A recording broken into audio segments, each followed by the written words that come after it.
அதாவது ஆசனாஸில் இதுதான் பண்ணணும் அதுதான் பண்ணணும் கிடையாது. அதாவது ஒரு பேசிக் ஆசனாஸ்லேருந்து அட்வான்ஸ் ஆசனாஸ் வரைக்கும் நிறைய விஷயங்கள் இருக்குது. இப்போ எங்கள் காலேஜ்லேயே வந்து பார்த்தீங்கன்னா daily we have a practice of giving public yoga அப்படிங்கிற விஷயங்களே நாங்கள் இங்கே டீச் பண்ணுறோம். அதாவது என்னென்னா எனக்கு எந்த ப்ராப்ளமும் இல்லை. இப்போ நீங்கள் சொல்கிற மாதிரி I am very healthy person. நான் வந்து ரெகுலர் யோகாவுக்கு வரணும்.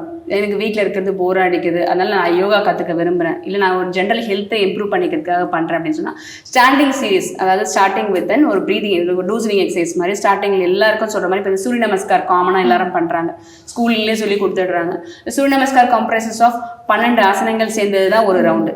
ஸோ அதை நின்று அதே மாதிரி முடியும் போது வந்து பார்த்தீங்கன்னா அந்த நின்ன போஸ்டர்லேயே திரும்பி வருவோம். அந்த கிளாக் ரிகார்டிங் சைக்கிள் மாதிரி வந்து பார்த்தீங்கன்னா நின்ன போஸ்டர்லேருந்து திருப்பி முடியும் போது நின்ன போஸ்டர்லேயே முடிப்போம். ஸோ இந்த கான்சன்ட்ரேஷன் இம்ப்ரூவ் ஆகும் ஒன்று. இதில் வந்து பார்த்தீங்கன்னா நின்று கீழே குனிஞ்சு படுத்து நிமிர்ந்து செய்கிற ஆசனங்கள் எல்லாமே இன்க்ளூட் ஆகிடுது. ஓவரால் ஃப்ளெக்சிபிலிட்டி இம்ப்ரூவ் ஆகிடுது. இல்லை இதெல்லாம் பண்ண முடியாது, பேசிக் ஜாயிண்ட் எக்ஸசைஸ் மட்டும் இங்கே சொல்லி கொடுத்துட்டு அதுக்கப்புறம் ஸ்டாண்டிங் சீரீஸாக என்னென்னலாம் செய்ய முடியுமோ ஸ்டாண்டிங் சீரீஸ் ஆஃப் ஆசனஸ் நிறைய இருக்குது.